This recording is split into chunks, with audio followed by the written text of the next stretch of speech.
Hi అండి. Welcome to Tenali all in one creations. నా channel first time చూసేవాళ్ళు compulsory subscribe చేయండి, లైక్ చేయండి, మీ ఫ్రెండ్స్కి రిలేటివ్స్కి షేర్ చేయండి. నేను ఈరోజు మునగాకు పొడితో 3 రకాల వెరైటీస్ అంటే 3 రకాల దోశలు చూపిస్తాను. ఇది కూడా మునగాకు కారప్పొడి ఇలా మనం స్టోర్ చేసుకొని పక్కన పెట్టుకుంటే దానివల్ల లాభాలు ఏందో, ఎలా యూస్ చేయాలో ఇవన్నీ మీకు వివరంగా చెప్తాను. బయట మనకి ఇట్లాంటి మునగాకు పొడి ప్యాకెట్స్ కూడా అవైలబుల్గా ఉంటాయి. బట్ ఇదేంటంటే మనం న్యాచురల్గా కోసుకొచ్చిన మునగాకు అయితే ఫ్రెష్గా ఉంటుందని. ఇదిగోండి, దానికి కావాల్సిన ఇడ్లీ పిండి ఉందండి. ఆ ఇడ్లీ పిండితో నేను వాళ్ళ 3 రెసిపీస్ చూపిస్తాను. ఉల్లిపాయ ముక్కలు కట్ చేసుకున్నాను, చిన్నులపాయ కారము, ఎండు మునగాకు పక్కన పెట్టుకున్నాను. ఇప్పుడు ఇడ్లీ పిండి దోశలు వేద్దాము. అంటే కొంతమంది దెబ్బ రొట్టె అంటారు, మేము దెబ్బ రొట్టె అంటాము. కొంతమంది దోశలు ఇడ్లీ పిండితో దోశలు అంటారు.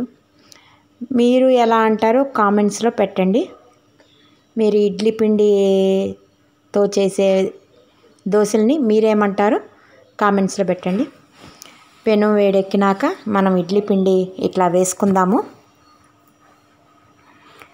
ఇది మన గ్రీనిష్గా ఉంటాయండి ఈ స్టైలు దోశలు. కొంచెం గ్రీనిష్ ఇష్టపడే వాళ్ళకి కొంచెం బాగుంటుంది. ఆకులు తీసుకొచ్చాను, మునగాకులు తీసుకొచ్చామండి. మునగాకులు శుభ్రంగా కడిగి పక్కన పెట్టుకొని ఇలా అట్టు మీద వేద్దాము. డైలీ కరివేపాకులాగా కూడా యూస్ చేయండి. చక్క మునగాకు కడిగేసుకొని ఆరనిచ్చి క్యారీ బ్యాగ్లో పెట్టేసుకోండి. ప్రతి కూరల్లో కూడా కరివేపాకులాగా మనం ఇది వాడుకోవచ్చు. ఇలా పైన వేసేసుకొని ఇప్పుడు సన్నగా కట్ చేసుకుని ఉల్లిపాయ ముక్కలు కూడా వేసుకుందాము పైన. మరీ సిమ్లో పెట్టుకోవద్దు, ఫ్లేము మరీ హైలో పెట్టుకోవద్దు, లో ఫ్లేమ్లో అది మీడియం ఫ్లేమ్లో పెట్టుకోండి. ఇప్పుడు చిన్నులపాయ కారం మనకి ఇళ్ళల్లో ఉంటుంది కదా, చిన్నులపాయ కారము. ఆ చిన్నులపాయ కారం కూడా దీనిపైన అలా చల్లుకుందాము.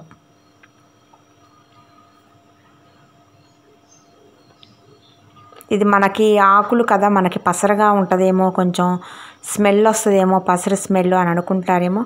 అసలు ఏమాత్రం ఎటువంటి పసరు స్మెల్ కూడా ఉండదు. చక్కగా ట్రై చేసుకోవచ్చు అందరూ. మేము ఇంట్లో ఆకుకూరలు మాత్రం ఎక్కువ యూస్ చేస్తాము. ఎస్పెషలీ మునగాకు ఇంకొంచెం ఎక్కువ యూస్ చేస్తాము. మొన్న ఈ మధ్య నేను వేరే ఛానల్లో కూడా నేను మునగాకు బిర్యానీ కూడా పెట్టాను. అది మ్యాక్సిమం అందరూ చూసే ఉంటారు. చూడని వాళ్ళకి కూడా నేను ఒక 2 డేస్లో అది కూడా నేను వీడియో పెడతాను. చూడని వాళ్ళు కూడా ఎవరైనా ఉంటే చూడండి. ఇదిగోండి, చిన్నులపాయ కారం చల్లుకున్నాము, ఎండు ఉల్లిపాయలు వేసుకున్నాము, ఎండు మునగాకు వేసుకున్నాం. ఇప్పుడు కొంచెం కాలినట్టుంది, మనం చక్కగా నీట్గా టర్న్ చేసుకుందాము.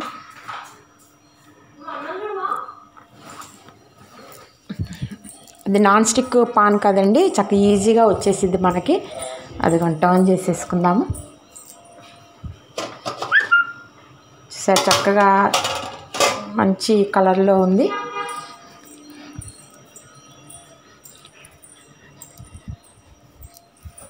ఇది మునగాకు అందరికీ మంచిదండి, పిల్లలకి పెద్దవాళ్ళకి అందరికీ మంచిది. చూసారా, కొంచెం గ్రీనిష్ కలర్లో కనబడుతుంది, కానీ మీకు పచ్చిగా ఏమీ ఉండదు. చక్కగా మనకి మగ్గిపోయింది. అట్టు మీద వేసేటప్పటికి ఇంట్లో కొత్త ఆవకాయ ఉంది, అది వేసుకొని మనకి పక్కన చట్నీ అనేది ఏం అక్కర్లేదు. ఎందుకంటే మనం ఆల్రెడీ చిన్నులపాయ కారం వేసాం కదా, ఇంకా చట్నీ అక్కర్లేదు. ఇట్లా డైరెక్ట్గా అయినా తినేసేయచ్చు. లేదు కొంచెం డైలీ చట్నీస్ అలవాటు ఉన్నవాళ్ళు, నేను ఇంకా పనిమాల చట్నీ అనేది చేయలేదు. కొత్త ఆవకాయ ఉంది, అది పెసర ఆవకాయ ఉంది, పెసరపిండి కలిపిన ఆవకాయ. ఇంకా అది వేసుకున్నాను అన్నమాట.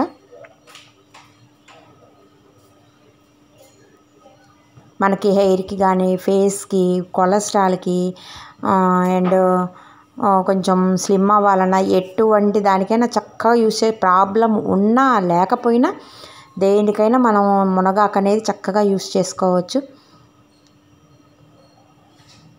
ఇప్పుడు నెక్స్ట్ సెకండ్ ఐటమ్ అండి. ఇందాక ఫస్ట్ దాంట్లో నేను చిన్నులపాయ కారం వేసాను కదా, సేమ్ అదే ప్రాసెస్. చిన్నులపాయ కారం అవాయిడ్ చేసేసి పొడుము మనకి ఇంట్లో ఉంటుంది కదా, వేయించిన శనగపప్పు, జీలకర్ర అండ్ ఉప్పు, కారం, ఎండు కొబ్బరి కలిపి మనం మిక్సీ వేసి పెట్టుకుంటారు చాలామంది. రెగ్యులర్గా అది అందరూ యూస్ చేసుకుంటుంటారు పొడి. ఎప్పుడు ముక్కల్లో వేసుకోవడానికి వేడివేడి అన్నంలో నెయ్యి వేసుకొని పొడి వేసుకోవచ్చని. ఆ పొడి అనేది నేను దీని మీద వేశాను. ఇప్పుడు టర్న్ చేసుకున్నాను. ప్రతిసారి చట్నీసు మామూలుగా కామన్గా చేసుకోకుండా ఇలా డిఫరెంట్గా కూడా ట్రై చేయండి. అప్పుడప్పుడు ఇలా ఉల్లిపాయ ముక్కలు, పైన మునగాకు, ఒకటేమో ఉప్పు కారం వేసాను, ఒకటేమో ఒక దెబ్బరొట్టు ఉప్పు కారం వేసాను, ఒకటేమో పొడి వేసాను. లేదు పిల్లలు ఇలా గ్రీనిష్గా ఉంటే ఇష్టపడరు, ఇంట్లో జెంట్స్ కూడా ఇష్టపడరు ఇట్లాగా అనుకుంటే నేను ఇంకోటి చెప్తానండి. మునగాకు పొడితో కూడా నేను మీకు వేసి చూపిస్తాను. అది థర్డ్ స్టైల్ అనమాట. ఇదిగోండి మనకి ఇట్లా గ్రీన్ కలర్లో కనబడిద్ది. ఆకులు కనబడితే కానీ మనకి తింటుంటే ఎటువంటి పసరు కానీ ఎటువంటి ఆకు పచ్చదనం అంటే పచ్చిగా ఉండటం అలాంటిది ఏమి ఉండదు. ఇదిగోండి థర్డ్ ఐటమ్ వచ్చేటప్పటికి మునగాకు పొడితో చూపిస్తాను. ఇలా మేము పొడి అనేది మిక్సీలో వేసి స్టోర్ చేసుకొని పక్కన పెట్టుకుంటాము, టిన్లో పెట్టుకొని.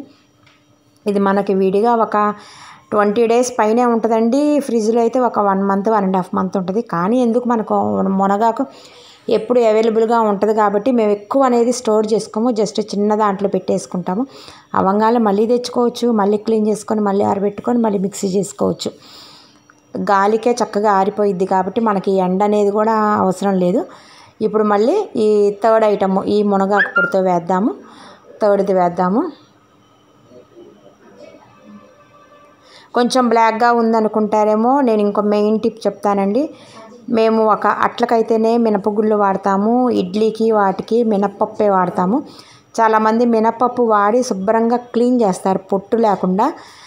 కానీ ఏంటంటే నేను అలాగా క్లీన్ చేయను. చక్కగా మనం నానబెట్టుకునేటప్పుడే ఒక 5-6 times నీట్గా కడిగేసుకొని ఫ్రెష్ వాటర్ పోసుకొని నానబెట్టేసుకుంటాము. ఈవినింగ్ మళ్ళీ మూత తింగాలి చక్కగా నానిపోయి ఉంటాయి కదా, పైన కొంచెం నురుగులాగా ఉంటుంది. ఆ నురుగు వరకు ఆ వాటర్ అంతా వంపేసి పొట్టు వెళ్ళకుండా ఆ వాటర్ అంతా వంపేసి ఫ్రెష్ వాటర్ పోసేసి ఇంకా గ్రైండర్లో వేసేస్తాను. ఇదిగోండి మట్టు వేసాను, ఉల్లిపాయ ముక్కలు చల్లాను. చేత్తో చల్లితే కొంచెం నీట్గా వస్తుంది. మా పాప కొంచెం స్పూన్తో హడావుడిగా చల్లింది, అందుకని కొంచెం ఎక్కువ పడింది అనమాట. మీకు నెక్స్ట్ దోశ వేసి చూపిస్తాను. చక్కగా చేత్తో చల్లారనమాట. అలా చేత్తో చల్లితే ఏంటంటే పలచగా చక్కగా కనపడకుండా ఇట్లా ఎక్కువ కనపడకుండా నీట్గా ఉంటుంది అనమాట. ఇదిగోండి ఇప్పుడు ఇది చక్కగా చేత్తో చక్కగా చల్లాను. బాగా వచ్చింది కదా. కొంచెం మునగాకుంటే దీని మీద వేసేసాను. ఇంకా అది ఎందుకులే వేస్ట్ చేయటం అని చెప్పి ఇది చక్కగా కాలింది. అలా మీరు కూడా ఈ తాప మినపప్పు అలా డైరెక్ట్గా ఎప్పుడు అలవాట్లేదు కదా అన్న వాళ్ళకి సగం క్లీన్ చేసుకోండి, సగం ఉంచుకోండి. ఒకేసారి మొత్తం అంటే కొంచెం ఇంట్లో వాళ్ళకి కూడా కొంచెం ఏంటి అదో కలర్లో ఉంది అనుకుంటారు. అందుకని సగం ఈ తాప నెక్స్ట్ టైము సగం పొట్టు ఉంచి సగం పొట్టు క్లీన్ చేసేసేయండి. అట్లా చిన్నగా అలవాటు చేసాను అనుకోండి. నెక్స్ట్ టైం వచ్చేటప్పటికి చిన్నగా మొత్తం పొట్టు అంతా ఉంచేటట్టు ఉంచండి. ఎటు మంచి వాటరే పోసుకొని నానబెట్టుకుంటాం కాబట్టి ఆ నురుగు ఉన్న వాటర్ వంపేసేసి గ్రైండర్లో వేసేసుకోండి, ఫ్రెష్ వాటర్ పోసేసుకొని. ఇదిగో మునగాకు పొడితో నేను వేసాను. కొంచెం లైట్గా మీకు చెప్పా కదా, లైట్గా కొంచెం ఆకులు ఉన్నాయి, అవి ఎందుకులో వేస్ట్ చేయటమని వీటి మీద వేసేసుకున్నాను. మీకు ఇలా కూడా ఇష్టం లేదు అనుకుంటే కొంచెం మీరు గ్రైండర్లో వేసినప్పుడే కొంచెం చిన్న దానికి తీసుకొని మునగాకు వేసేసి గ్రైండ్ చేసుకోండి.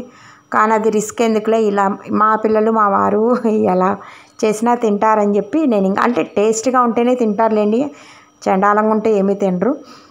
అందుకని నేను ఇలాగా పనిమాల మళ్ళీ వేరే జార్లోకి మిక్సీలో వేసుకొని ఇదంతా కొంచెం ఎందుకు ప్రాసెస్ అని చెప్పి ఇట్లా మునగాకు పొడి ఒక దాని మీద మునగాకు ఇట్లా వేస్తాను అనమాట. మీకు కొంచెం అది బ్లాకిష్గా ఉందండి, అది కొంచెం వీడియో లైట్ ఆన్ చేయలేదు ఫోన్లో వీడియో తీసినప్పుడు, అందుకని మీకు ఆ కలర్లో కనపడింది. కంపల్సరీ అందరూ ట్రై చేస్తారనుకుంటున్నాను. మీ ఇంట్లో కూడా అందరూ ఇది ట్రై చేయండి. నా ఛానల్ కనుక మీకు నచ్చినట్టయితే కంపల్సరీ సబ్స్క్రైబ్ చేయండి. ఇంట్లో ఉన్న వెరైటీస్తో plus healthy items, healthy recipes, ఎక్కువ ఇంగ్రీడియంట్స్ లేకుండా మీరు చూడాలనుకుంటే నా ఛానల్ సబ్స్క్రైబ్ చేయండి. Thank you.